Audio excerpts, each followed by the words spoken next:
My Morning Jacket is album review. Let's chat about it. Hey friends, what's going on? John here from What's Spinning here tonight to chat about this latest 10th studio record from indie, art rock, folk rock, and psychedelic folk legends, My Morning Jacket. They've been at it since the late 90s, believe it or not. And like I said, this is their 10th studio album. Now, they've done a lot over the years. I'm not going to go through my usual spiel because a couple of days ago, I ranked their entire discography on another video on this channel. Go and check it out. And let me know what you think about their discography as well. But I'm here today to chat about their latest record, Is, which, I mean, honestly, it was something that I was really, curious to hear, mostly because the singles leading up to this thing, while not my cup of tea, I was curious to see that they were going more in a little bit more of a psychedelic rock direction, a little bit more so than their last few records, albeit their self-titled record was a little jammy. These sounds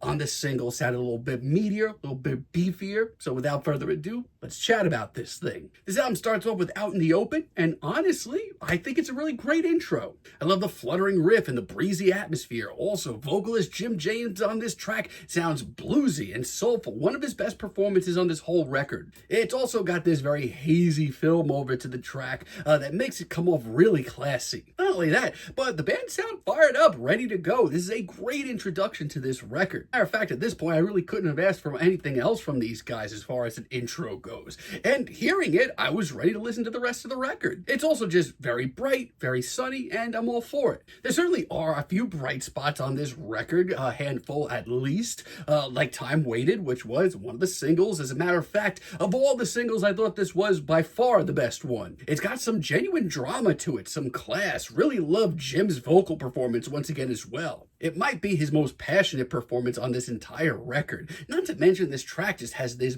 big, bombastic sound to it. The pacing is really nice too. Honestly, this track is absolutely gorgeous. It has an old school beauty to it as well that just makes me smile. I mean, hearing tracks like this and the intro would tell you that all is fine on this record.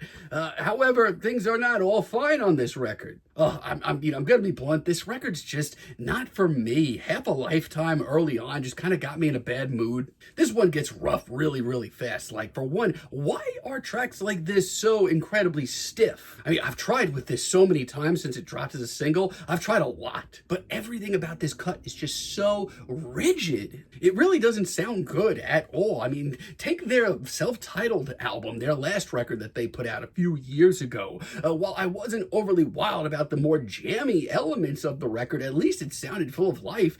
This just sounds half asleep. I mean, some of the smaller details are okay. The guitar solo is really great, actually, but even Jim James doesn't sound like he wants to be here. A lot of the same feelings on Everyday Magic, sadly. I mean, why is it all of a sudden that this album has gone from full of life and really classy and beautiful to sounding like My Morning Jacket didn't even want to record this? And like, the band, after 10 records, has a sound, and if you really look into the small details, it's here. But why does it sound like My Morning Jacket are like doing it for the first time and not sounding comfortable with it? The instrumental's completely lifeless, and songwriting-wise, I mean, God, this sounds like amateur hour. They're just better than this, and I feel like My Morning Jacket have gotten the certification of being dad rock over the last few years, and then I hear this, and I'm like, yeah, no, it's dark. Then we have I Can Hear Your Love, which shows My Morning Jacket trying to get into some sunnier grooves, which I feel like would be a blessing to this record, but they completely whiff it. This track is so unbearably straightforward. It's so light and fluffy to the point where nothing sticks.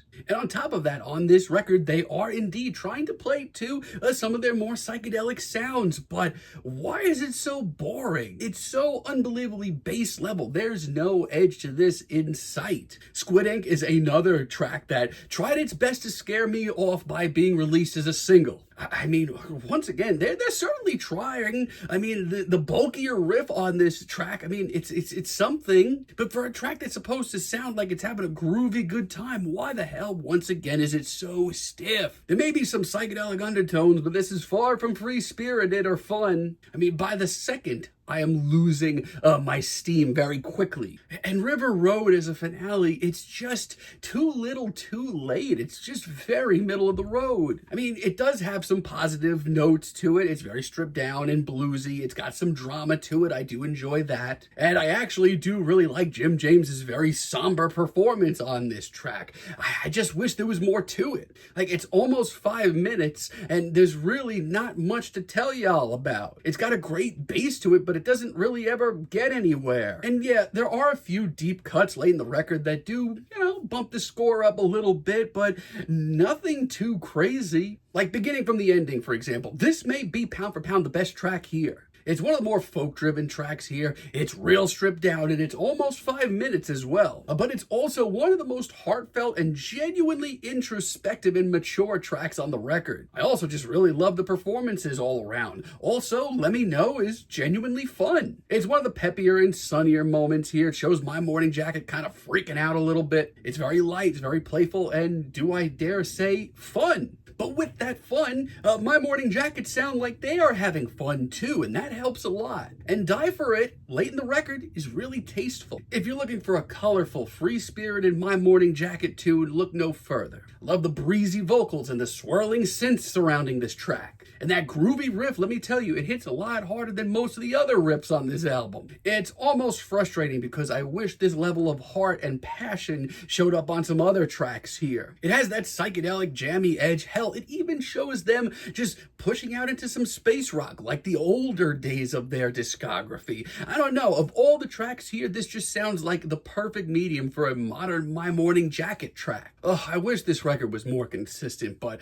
a lot of this thing, My Morning Jacket, they just didn't show up for. I feel like a lot of the performances are stiff, a lot of the instrumentals don't really go anywhere, and there's a lot of awkward performances, like sounds that My Morning Jacket have used and worked with for years now, but they don't sound comfortable with it, and honestly, this record is way too inconsistent for me. It's very middle of the road. If I had to put it in their discography, I'd probably put it in the 8th or 9th spot, sadly, and for now, I'm feeling like a light 5 on this record, but let me know what you all think down below. If you liked the video, be sure to give us a like, give us a subscribe, and let me know down below what you would like for me to chat about in the future. And until next time, have a great day, friends.